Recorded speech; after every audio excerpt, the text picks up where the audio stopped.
Hello, people of YouTube and the internet in general. Well, I've been doing some work on the van, me and my brother have. This is over the space of the last 2 weeks, actually. It's been that long, yes. It has been that long. And, yeah, just been doing random stuff. My brother's been putting the insulation in. You'll notice that we do now have the old bulkhead that we was going to get rid of put back in the van because we have changed its layout design yet again. I think this is going to happen a lot, but we'll see. So I have been mostly pulling my hair out over all of the suspension components in here, which, believe me, has been a nightmare. You'll notice the brake pipe that's been getting red hot and it will not come off, so I've got to angle grind that off. The brake pipe union spins freely on the pipe itself, which is good, but the old flexi bolt nut thing, that thing just there, the rusty thing, God, I can't get that to move. It moves a bit and rocks, but it won't come undone. I've got to actually grind it off, I think. Yeah, I could not get that off. You can see I physically destroyed everything trying to hold it with a pair of pipe grips, because I cannot find a pair of Stilsons to save my life. We had like 20 pairs, literally. I'm not joking on that. We literally had like 20 pairs of them, and I can't find one. So yeah, not much has happened inside. Nothing's happened in there, so to speak. It's just tools and the thing is not in properly. Oh, the window's actually open. Oh. Yeah, that's for the heater. We have got the heater, which we sometimes pipe in. Let's come around to the back. My brother's nicely tidied the garage up a little bit. Got a little diesel engine down there, 2 cylinder diesel engine that I would like to have a bit of a play with at some point. I've had it for a while now and we've not done anything with it yet. Let's see in the back. Watch the garage door, because this does hit the garage door. There we go. So my brother's actually got to the point now where he's insulated the back quite well. I really wish I had a wider angled lens on this thing.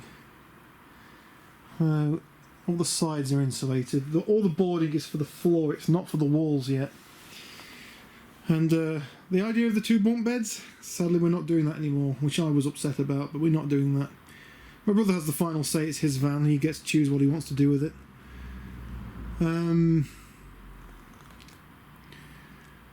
So yeah, he's done most of the roof. We've got rid of the leaking hole which was there, which had the refrigeration lines run through it. We're going to be reusing that for the solar panel wiring and general wiring to the roof. We're going to put like a little connector box on top of there and whatnot inside it. You know, and a ducting to duct the wires through into the, you know, inside. Little access panel underneath the cladding. We're going to clad the roof, which is going to look quite nice. Don't know if I showed you, but we have got all the stuffing in the walls now, which is the same kind of stuffing that you stuff teddy bears with, and like, you know, like coats and things. So that's PET stuffing, pet stuffing. Can't remember the actual physical name of the stuff, but it's the same stuff that pop bottles are made out of. Moisture doesn't collect in it, which is nice, and you know, it remains breathable, so if the moisture does go in there, it can just evaporate out of it, nice and good. So the idea of the bulkhead is that well, we're doing away with the idea of the kitchen. We're not having the kitchen at the end there, so we're having a seat there now. Again, not my idea, but there you go.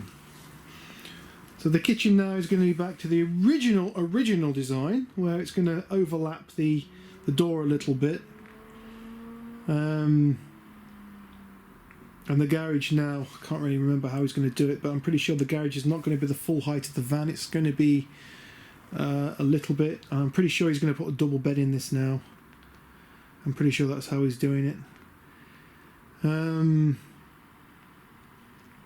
With the idea of the double bed, and then you can have somebody sleeping on the couch area, which is going to be down there somewhere. Yeah. We've got pipe in there for the gas piping we want to put in at some point. I have got a gas bottle at my work that I do need to bring back. Someone scrapped the thing. It's only a little 3.5 kilogram gas bottle, propane, but it is perfect because I'm going to put an LPG filler on it, so you can fill it up from an LPG point, which will probably only ever need to be used once or twice, but it'd be nice in case you do use it a lot. It's only going to be running the grill and the stove, which is the only two gas applications we've got in this that we're going to put in this thing. So it's going to be nice like that. Heating is going to be obviously the diesel heater, which we've got to put in this at some point. As you can see, he's started to get the floor down, so I wanted to put the battens through with a nut and a bolt, stainless steel, but he went ahead and just screwed it through the floor using self-drilling screws on one of those little impact drivers, you know the kind. Fantastic bit of kit those tools are. They do work well, but obviously now we've got a rust point which underneath the van has got to be sealed now. Whether with the stainless steel bolts design, it wouldn't have needed that.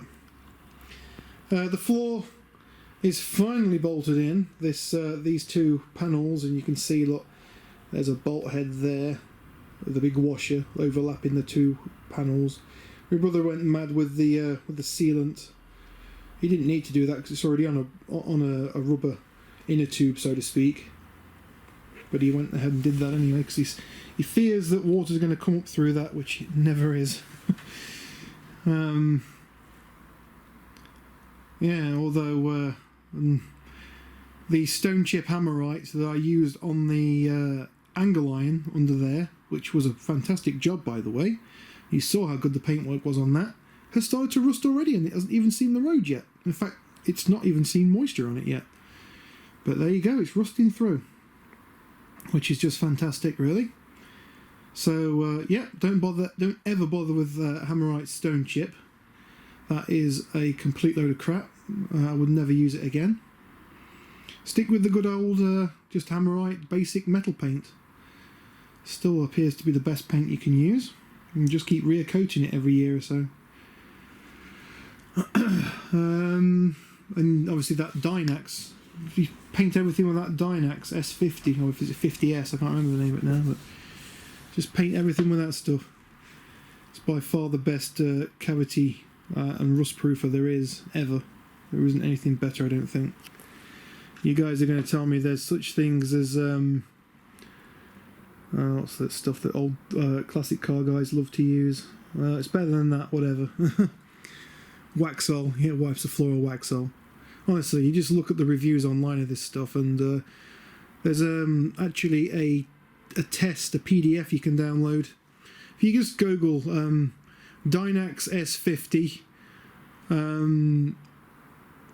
like test or something, there's a whole load of these cavity under seal Waxol things, and they test them all out with each other in a salt bath chamber where it dries it, where it soaks it and then dries it constantly, mists salt water over it, and the only one that never rusted was the Dynax. That's why we're using it out of all the other products. So yeah, as you can see, he's decided to fill all the gaps in with it's not expanding foam in such of like what you'd use on a house. This is actually insulation foam that expands. It's proper insulation stuff, which is going to be quite nice. And he's held it up with those nail things. I don't know if you can see that. Let's just get a zoom in on those. Cool little things. Not nice to stab your head on, but cool. Yeah, so that's the back end. So in terms of getting into the driver's cab, I don't think we're going to be able to anymore from the back, so that sucks. He's on about putting a little window in there or something like that and being able to crawl through the window. Yeah, good luck. Maybe he can, but I won't get it. I won't have a chance doing it. And yeah, we've also got issues with the bloody calipers as well. I don't know where the hell it is. It's underneath that t-shirt there somewhere, next to that pump just dumped in there. And that, unfortunately, I cannot get the pistons out of it. I have put pressure through it and everything, and the piston, one piston will push out, but the other piston will not come out. So I'm probably going to have to set the bugger on fire or something and burn the seal out and hope to God I can get it out that way. Wreck all the nice paint that we just painted it with. Should have painted it last, but hey, you learn from your mistakes, or at least you hope to learn from your mistakes. Back brakes, my brother doesn't want them touching, so yeah, a bit annoyed at that, because I wanted to strip them down and make sure they were fully operational, but he just says, you know, screw it, leave them. The reason why I want to check them out is because, well, these brakes seize up in normal use, and this van's not been running now for over a year on the road, so yeah, these brakes are going to be absolutely seized up to hell. But as long as they pass the MOT, what does he care? Pretty much same as my dad's motorbike before he died. My dad sadly lost his life on a motorcycle back in 2013, if you didn't know, through due to faulty brakes. He bought the bike, it come with its MOT, went out and ridden on it, you know, been out on it a few times, and squeezed the brakes that little bit harder than what he normally would do to survive running into the back of someone who slammed the brakes on in front of him. And unfortunately, the handle just, you know, the brake lever just went to the handlebars and nothing happened. And that was down to, you know, faulty brakes. Someone had been there before him and the brakes had failed.